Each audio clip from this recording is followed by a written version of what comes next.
What's going on, everybody? Welcome back to another video on overcoming retroactive jealousy. My name is Matt, and in today's video we're going to be talking about the pretend you're a friend exercise. And the pretend you're a friend exercise is essential exercise that can be done through all OCD, through all retroactive jealousy, no matter where you are. But it's a way, again, to try to unlock your brain from basically this locked damage control situation that your brain has locked itself in, which is causing your retroactive jealousy, which is causing you to overreact to all the situations, to all these retroactive jealousy intrusive thoughts that come in. So you have, a thought that comes in and you feel the need to do a compulsion to make yourself feel better, question your significant other, whatever it is. That was a big one for me, was the constant questioning. What was the person's name? What date did this happen? What did you guys do? Why did you even think he was attractive? After I'd look at pictures of him, he's not attractive. Does that mean, I'm dating down because you found this person to be attractive and now you find me to be attractive? Just all these different questions, these scenarios that I was making up that really doesn't matter or didn't matter, and you'll soon find that out as well once you get over retroactive jealousy. But a situation that really helped me out when I was overcoming it was this idea of to pretend you're a close friend. So right now our brain is thinking in a complete irrational way. So we think we need to question our significant other, find out the answers, and yell, scream, do whatever we need to do, blame them. It's all your fault. It's all your fault because I'm feeling this way. If you hadn't done all these things, I wouldn't feel this way. How could you? You might think they're, call them names like slut, whore, horrible names. But you almost can't help yourself. Like, that's how you're really feeling about it. And that's absolutely not true at all. Again, that's just your brain lying to you. Your brain is playing tricks on you. Your mind is a liar. I love that quote because it's so true in the case of retroactive jealousy. So the pretend you're a close friend exercise breaks up and basically does things in a more rational way, shows a more rational side to your brain. And what it is basically you would pretend that you're a close friend. And you can write down this exercise, whatever helps, or you can do it mentally, anything like that. But pretend you're a close friend.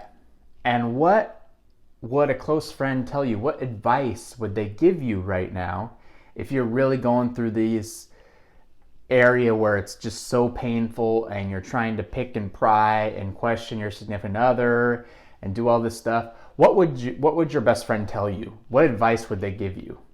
Would they say, hey, look, man, you probably shouldn't question them about it. This could be extremely damaging to your relationship. Hey, if you say this to them, they might never forgive you for that. Hey, look, man, or girl, whatever, if you're a female, it's like, hey, you're the only person I know that suffers from it. My significant other had a past too, and I'm not feeling like this. So it's a way for you to kind of step out of your own brain and pretend that you're somebody else. Because sometimes that's what we have to do. We get so caught up in this loop that it's important to take ourselves out of our brains and almost pretend we're somebody else. Have a conversation with yourself almost, but pretend you're somebody else.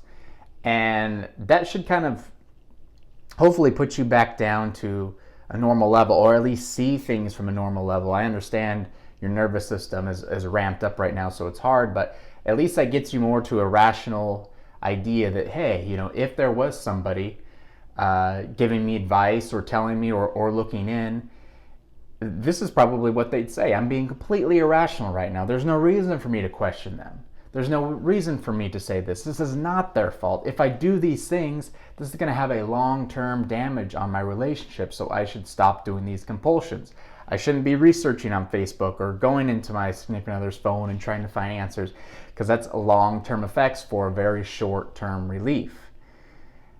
And so if you can get to that point where you understand that, and anytime you want to do that compulsion and look into their phone or try to find answers, if you could just take a step back from your brain and ask yourself, hey, what would a best friend tell me right now? What advice would they give me? Would they say, yeah, do it, do it, do it? Or would they actually, if they love and cared about me, say, hey, I don't think this is such a good idea. Maybe you shouldn't do it. And you should follow that advice, that rational advice that you can give yourself. Because I promise you, any compulsion that you go through to try to solve that pain, find relief, you might get a little bit of relief for maybe 5 minutes, for maybe 5 hours, for maybe one day. But then, boom, RJ is going to come back and it's going to hit you even harder. It's going to hit you even harder when you're not even expecting it. It's going to be 10 times worse.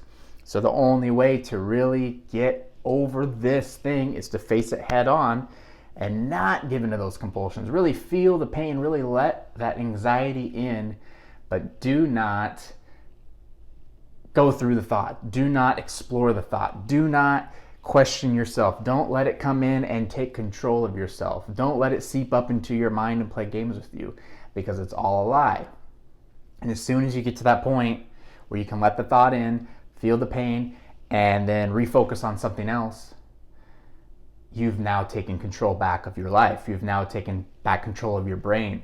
And by doing this over and over and over again, you're going to find relief, and you're going to find relief very, very, very, very quickly. So try that exercise if that's something that really resonates with you. Anytime you feel the need to do that retroactive jealousy compulsion, whatever it is, if it's question this, do this, drink this alcohol, smoke this cigarette, whatever it is to try to mask that pain, think about what a best friend who really cared, or a loved one who really cared about you, if they were standing there with you, what advice would they give you in that moment? Would they tell you to do that compulsion, or would they tell you the consequences of doing it and that maybe you shouldn't?